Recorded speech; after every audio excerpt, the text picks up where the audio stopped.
Hi guys, welcome to Cricket Chat with Venkatesh.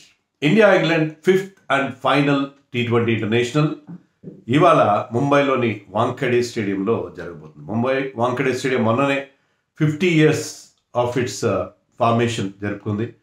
Wonderful ground, full of runs, sporting wicket ఉంటుంది అక్కడ, fast bowlers కొంత help ఉంటుంది. But more importantly ball will come nicely on to the bat. So ఇప్పుడు కూడా high scoring venue, ground size కూడా చిన్నది, 6లు 4లు ఎక్కువ వచ్చే అవకాశం. బట్ డెఫినెట్లీ కొంత స్పైస్ అయితే ఉంటుంది ఫాస్ట్ బౌలర్స్కి, పర్టికులర్గా ఆ బౌన్స్ ఉంటుంది, ఎక్స్ట్రా రెడ్ సాయిల్ వికెట్ కాబట్టి. సో చాలా చాలా ఇంట్రెస్టింగ్ కాంటెస్ట్ ఉండబోతుంది. స్పైస్ గురించి మాట్లాడము, స్పైసీ వికెట్ అని చెప్పి. స్పైస్ ఖచ్చితంగా ఉంది ఈ సిరీస్లో, ఎందుకంటే ఆఫ్టర్ దట్ 4th T20 దాంట్లో మన వాళ్ళు చేసిన కన్కషన్ సబ్స్టిట్యూషన్, శివం దూబే ప్లేస్లో హర్షిత్ రాణాని తీసుకురావడం, దాని మీద ఇంగ్లాండ్ వాళ్ళు చాలా చాలా కసిగా, కోపంగా ఉన్నారు. వాళ్ళ కెప్టెన్ బట్లర్ కాస్త సాఫ్ట్ స్పోకెన్ మ్యాన్, అంత సర్కాస్టిక్గా చెప్పాడు. ఏంటంటే ఒక 25 yards క్విక్గా బౌలింగ్ వేస్తున్నాడేమో శివం దూబే అని, లేకపోతే హర్షిత్ రాణా బ్యాటింగ్ చాలా ఇంప్రూవ్ చేసాడేమో అని ఒక మాట అన్నాడు. తర్వాత నెక్స్ట్ మ్యాచ్లో నేను కూడా 12 మందితో ఆడతాను, టాస్ టైంలో చెప్తాను అని అన్నాడు. సో అతను మైల్డ్గా సర్కాస్టిక్గా చెప్పాడు, కానీ అంత అగ్రెసివ్గా రియాక్ట్ కాలేదు. బట్ ఇంగ్లీష్ మీడియా అంత అగ్రెసివ్గా రియాక్ట్ అవుతుంది. సో వాళ్ళ కసి ఈ మ్యాచ్లో చూపిస్తారు. So no contest, dead rubber situation అంటాం మనం, ఎందుకంటే ఆల్రెడీ ఇండియా 3-1తో సిరీస్ గెలిచేసింది. అయినా కూడా లాస్ట్ మ్యాచ్ చాలా ఇంటెన్స్గా ఉండే అవకాశం ఉంది. ఇండియా కూడా ఏమాత్రం ఈజీగా తీసుకోదు, ఎందుకంటే ఈ తర్వాత మళ్ళీ మనం 3 వన్డే ఇంటర్నేషనల్స్ ఆడబోతున్నాం ఇదే టీంతో. ఆల్మోస్ట్ టీం మన టీం కాకపోయినా వాళ్ళ టీం సేమ్ ఉంటుంది. సో వాళ్ళకి ఎందుకు వాళ్ళకి ఆ విన్నింగ్ మొమెంటమ్ని వాళ్ళు కన్సిడర్ చేయాలి. So India would like to maintain that winning momentum. Champions Trophy వచ్చే పరిస్థితిలో, దగ్గరికి వస్తున్న పరిస్థితిలో. సో ఏ మాత్రం తగ్గరు మన వాళ్ళు కూడా. చాలా చాలా ఇంటెన్స్ బ్యాటిల్ ఉంటుంది. సో ఖచ్చితంగా వాళ్ళకేమో వాళ్ళ స్ట్రెంత్ మనకు తెలుసు కదా, వాళ్ళ పేస్ బౌలింగ్, వాళ్ళ ఎక్స్ట్రా పేస్తో, ఆ హార్డ్ లెంత్తో మన ఇబ్బంది పెడతారు. ఆ హార్డ్ లెంత్ పర్టికులర్గా శాంసన్ని, కెప్టెన్ సూర్యకుమార్ యాదవ్ని చాలా ఇబ్బంది పెట్టడం మనం చూసాం. Samson I think scored just 35 runs in the 4 innings. ప్రతిసారి పుల్ చేయడం, డీప్లో క్యాచ్ ఇచ్చి అవుట్ అవ్వడం లెగ్ సైడ్లో. సూర్యకుమార్ కూడా కొంతవరకు షార్ట్ బాల్కి అవుట్ అవుతున్నాడు. షార్ట్ బాల్ అయినా, ఫుల్ బాల్ అయినా is also getting out, playing his shots. అతను కూడా 26 runs చేసినట్టున్నాడు 4 innings.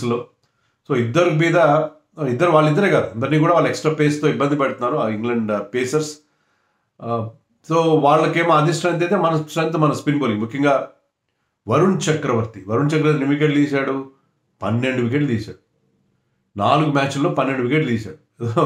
అంటే మ్యాచ్కి యావరేజ్న 3 వికెట్లు చెప్పని తీశాడు. For my mathematics are correct. Yes, 4 3 12.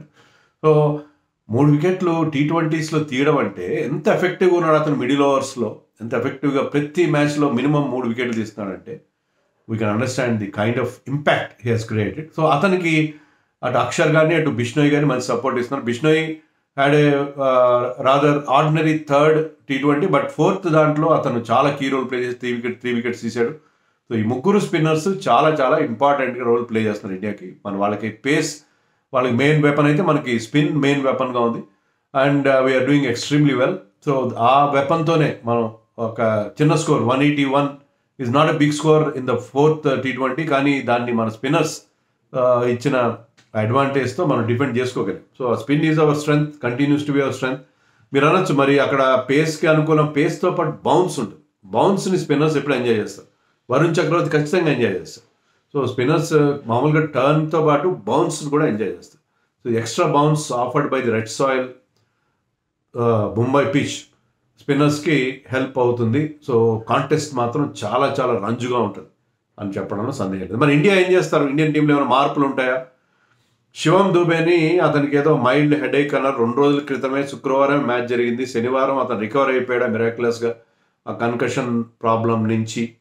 So అది నిజంగా అతనికి ప్రాబ్లం ఉందా, లేకపోతే టాక్టికల్గా ఇండియా అతన్ని కూర్చోబెట్టి హర్షిత్ రాణా ఆడించారా? మరి లేదు, అతనికి రియల్గా ప్రాబ్లం ఉందని మనం కన్ఫర్మ్ చేయాలి అనుకుంటే అతన్ని కూర్చోబెట్టాలి, అంతే కదా. ఎందుకంటే ఒక్క రోజులో అతను రిస్క్ అవుతుంది. ఆ రిస్క్ ఉందనే కదా అతన్ని లాస్ట్ మ్యాచ్లో 2nd innings ఆ 20 overs ఫీల్డింగ్ చేయడం. సో అలాంటప్పుడు శివం దూబే ఆడే అవకాశాలు తక్కువ ఉన్నాయి. శివం దూబే ఆడకపోతే అతని ప్లేస్లో లైక్ రమణ్ దీప్ సింగ్ రావాలి టీంలోకి. లేదు అంటే ఇండియాకి థర్డ్ సీమర్ ఉండడం ఎంత అవసరం, ఎంత ముఖ్యం అనేది హర్షిత్ రాణాని సరే కన్కషన్గా తీసుకొచ్చారు, అలా తీసుకొచ్చారు అది ప్రూవ్ చేసుకున్నాడు హర్షిత్ రాణా. అండ్ ఈ బౌల్డ్ రియల్లీ వెల్. తనకి చాలా లేట్గా అవకాశం, అతనికి తెలియదంటే కూడా ఎలా తెలుస్తుంది అతనికి, ఏదో సబ్స్టిట్యూట్గా ఉన్నాడు, రిలాక్స్ అవుతాడు, మెంటల్గా ప్రిపేర్ కావాలి కదా, ప్రిపేర్ కాలేదు అతను, ప్రిపేర్ కాలేదు. సడన్గా he was told he or playing the match, అందులో డెబ్యూ మ్యాచ్ ఎంత, కానీ అయినా కూడా he acquitted himself so well. So అంత తక్కువ నోటీస్లో వచ్చి అతను బౌలింగ్ చేయడం, 3 వికెట్లు చేయడం, ముఖ్యంగా 19th ఓవర్ చాలా బాగా వేసాడు, చాలా క్రూషియల్ ఓవర్ 19th ఓవర్. ఆ టైంలో అతను కనుక ఆ ఓవర్లో 10-12 రన్స్ ఇచ్చి ఉంటే ఆ మ్యాచ్ అక్కడ ఎండ్ అయిపోయాడు. But he bowled very well to a very good allrounder like Jamie Overton who has been doing well in this format. లీగ్స్లో కూడా బాగా ఆడే ఆల్రౌండర్ అతను. సో బెన్ స్టోక్స్ని స్టైల్లో ఆడగలను అన్నట్టుగా అతన్ని ప్రొజెక్ట్ చేస్తున్నారు ఇంగ్లాండ్లో. సో హర్షిత్ రాణాని నిజంగా మెచ్చుకుంటారు. సో అతను డెబ్యూ చేసిన వాడిని పక్కన ఎలా కూర్చోబెడతారు. So it's better to play Harshit Rana in place of Shivam Dube అని నేను అనుకుంటున్నాను. మీకు షమీని కూడా ఆడించాల్సిన అవసరం ఉంది, ఎందుకంటే షమీకి కొంత గేమ్ టైం కావాలి కాబట్టి హర్షదీప్ని కూర్చోబెట్టి షమీని ఆడిస్తారు. సో ఈ 2 మార్పులు నేను ఇండియన్ టీంలో ఎక్స్పెక్ట్ చేస్తున్నాను. శివం దుబే ప్లేస్లో హర్షిత్ ఆడడం, అలాగే హర్షదీప్ ప్లేస్లో షమీ ఆడడం, ఈ 2 మార్పులు మాత్రం ఇండియన్ టీంలో ఉంటాయి. దీనివల్ల బ్యాటింగ్ కొంచెం డెప్త్ తగ్గుతుంది. నెంబర్ 8 దాకా బ్యాటింగ్ కావాలా మీకు అని మీరు అనొచ్చు, కానీ నెంబర్ 8 దాకా బ్యాటింగ్ ఎందుకు కావాలంటే మీరు లాస్ట్ మ్యాచ్లో చూడండి. లాస్ట్ మ్యాచ్లో we have seen some 85-86 runs partnership between Shivam Dube and Hardik Pandya. అది ఎందుకు వచ్చింది అంటే వాళ్ళిద్దరికీ కాన్ఫిడెన్స్ ఉంది. మీ ఇద్దరిలో ఒకరైనా అవుట్ అయినా కూడా అక్షర్ పటేల్ ఉన్నాడు, Akshar Patel can bat. So Akshar Patel అనే వాళ్ళకి ఒక కుషన్ ఉంది.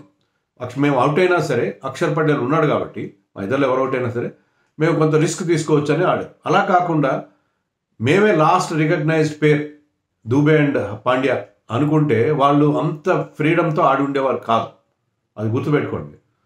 సో ఎప్పుడైతే వాళ్ళకి ఇంకొక బ్యాట్స్మెన్ ఉన్నాడు, ఇంకొక కాంపిటెంట్ బ్యాట్స్మెన్ టు ఫాలో అనే ఒక కాన్ఫిడెన్స్ ఉంటుందో, ఒక ధైర్యం, ఒక ధీమా ఉంటుందో, వాళ్ళు కాస్త ఫ్రీడమ్తో కాస్త ఫ్రీగా షాట్స్ కొట్టే అవకాశం. అందుకే ఇద్దరు కూడా మంచి మంచి షాట్స్ కొట్టడం మనం చూసాం, because Akshar to follow.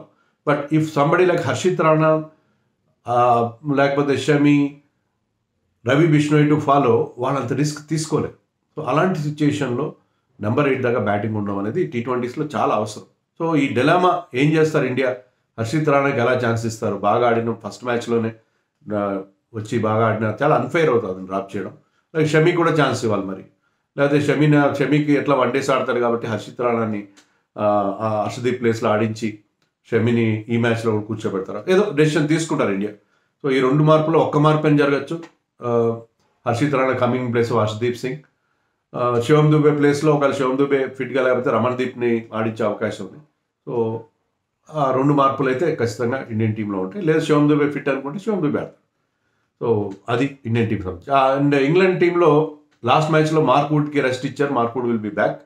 And ఈసారి ఆర్చర్కి రెస్ట్ ఇస్తారు, 5 మ్యాచ్లు వరుసగా ఆడించారు, ఎందుకంటే వాళ్ళు చాలా ఎక్స్ట్రా ఎఫర్ట్ పెడతారు, because they are bowling it 150s 140s కాబట్టి ఆర్చర్ని కూర్చోబెట్టి సకీబ్ని కంటిన్యూ చేస్తారు. సో ఒక్క మార్పు ఇంగ్లాండ్ టీంలో ఉండే అవకాశం ఉంది. వాళ్ళకి కూడా కొంతమంది పెద్దగా ఫామ్లో లేరు, ఫిల్ సాల్ట్ వాళ్ళ ఓపెనర్ కూడా ఫామ్లో లేడు. సో అవన్నీ ఇష్యూస్ వాళ్ళు అడ్రస్ చేయాల్సిన అవసరం. ముంబై పిచ్ మనం అనుకున్నట్టుగా ఫుల్ ఆఫ్ రన్స్ ఉంటుంది, బట్ ఇనీషియల్గా ఫాస్ట్ బౌలర్స్కి హెల్ప్ ఉంటుంది, బాల్ స్వింగ్ అవుతుంది, సీమ్ అవుతుంది స్టార్టింగ్లో. అండ్ ఫాస్ట్ బౌలర్స్కి డెఫినెట్ హెల్ప్ ఉంటుంది ఇనీషియల్గా. న్యూ బాల్తో ఎంతో న్యూ బాల్ 3-4 ఓవర్లు స్వింగ్ అవుతుంది అంతే కదా. But fast bowlers will enjoy bowling those hard lens on this wicket.